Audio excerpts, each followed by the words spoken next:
Hello दोस्तों, आपका अपना चैनल व्रत पूजा और कथा पर आपका स्वागत है। आज हम बात करने वाले हैं अहोई अष्टमी के बारे में, क्योंकि यहाँ पे इसको अहोई अष्टमी को कहीं कहीं किसी किसी जगह पे अहोई आठे के नाम से भी जाना जाता है। दोस्तों, ये जो व्रत है, जिस तरह से ये कृष्ण पक्ष कार्तिक मास की कृष्ण पक्ष की अष्टमी को किया जाता है। ये व्रत जैसे कि करवा चौथ के ठीक 4 दिन बाद आता है। जैसे कि जो सभी स्त्रियां करवा चौथ अपने पति की दीर्घायु की, उनकी सुख समृद्धि के लिए करती हैं, ठीक वैसे ही यह अहोई अष्टमी का व्रत स्त्रियां जो है अपनी संतान की सुख समृद्धि तथा उनकी दीर्घायु के लिए किया जाता है। दोस्तों, इसमें माना जाता है कि जो कोई काम बिगड़ रहा हो, जो औलाद के प्रति, आपकी संतान के प्रति कोई कष्ट हो रहा हो, अगर आप इस व्रत को करते हैं तो उन चीज़ों में आपकी संतान को काफ़ी शांति मिलती है।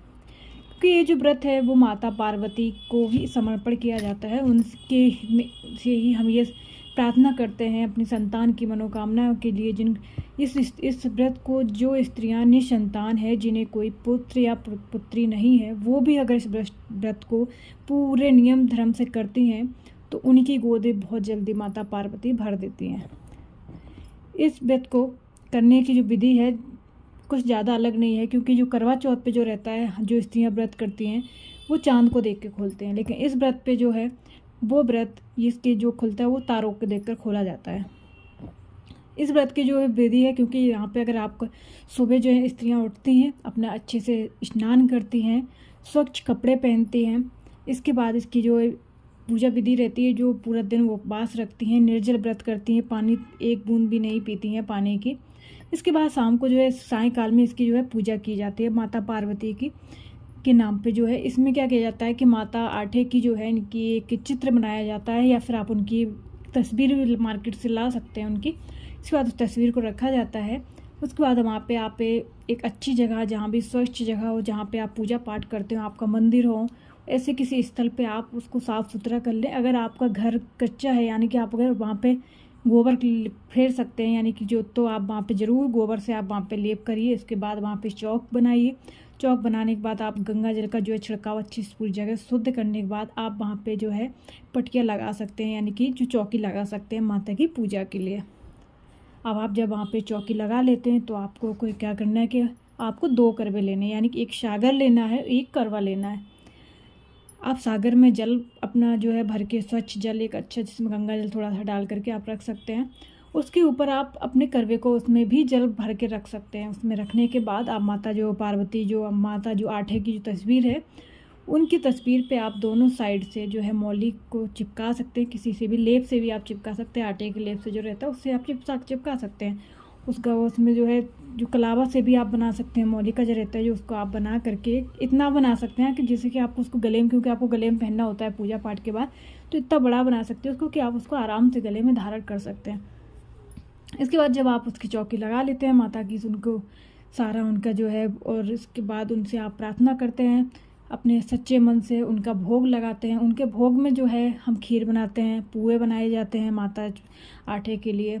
और क्योंकि उनकी 4 जगह पे आप 8-8 करके उनकी 8-8 पूड़ियाँ, यानी कि 4 जगह पे आपको उनके रखने होता है, हलवा बनाया जाता है। और ये चीज़ भी जो है, भोग की भी विधि है जो हर जगह पे एक अलग अलग रीत की होती है। तो इसलिए आपके यहाँ जो चल रहा हो आप उसी प्रकार से करिए, क्योंकि हर जगह अलग अलग मान्यता है इस व्रत की। कोई किसी विधि से करता है, कहीं कहीं किसी विधि से। थोड़े बहुत तो बदलाव कहीं ना कहीं इसमें आपको मिलेंगे देखने के लिए। इसके बाद ये जो रहता है, इसके सायंकाल में इसकी आपको पूजा करनी रहती है। इसमें लेकिन जो एक सागर रहता है, जो भरते हैं आप जल, उसको आपको यूज नहीं करना रहता है। आप उसको वहीं रख देते हैं चौकी पे। इसके ऊपर जो करवा रहता है उससे आप तारोक देख के अर्घ्य देते हैं। इसके बाद आप अपना उपवास खोलते हैं। इसके बाद माता जो आठे का जो भोग आपने बनाया होता है, वो उनको अर्पण करने के बाद जो भोग होता है वो आप अपनी संतान को ज़रूर दें। वो जितना हो सके अगर, तो आप अपनी संतान को अपनी पूजा जो है तारों को देखकर आप आग्रह दे रहे हो तो अपने साथ ही रखें, तो ज़्यादा से ज़्यादा लाभदायक होता है। इस उपवास के फ़ायदे कुछ ज़्यादा मिलते हैं। इसके बाद आप जो भोग है वो अपनी संतान को दें, आप भी ग्रहण करें, संतान को भी ग्रहण करवाएं।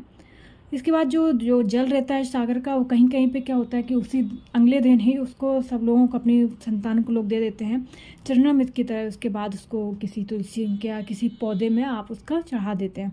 लेकिन कहीं कहीं क्या होता है कि इस सागर की जो जल है उसको दीपावली तक रखते हैं, फिर दीपावली के दिन इसको सारे घर में छिड़कने के बाद जो जल बचता है उसको किसी पौधे पे चढ़ा देते हैं।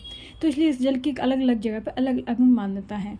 तो आपके यहाँ जैसा होता है आप वैसा भी कर सकते हैं, इसमें ऐसा कुछ नहीं है कि जो बताया गया है आप वही करें।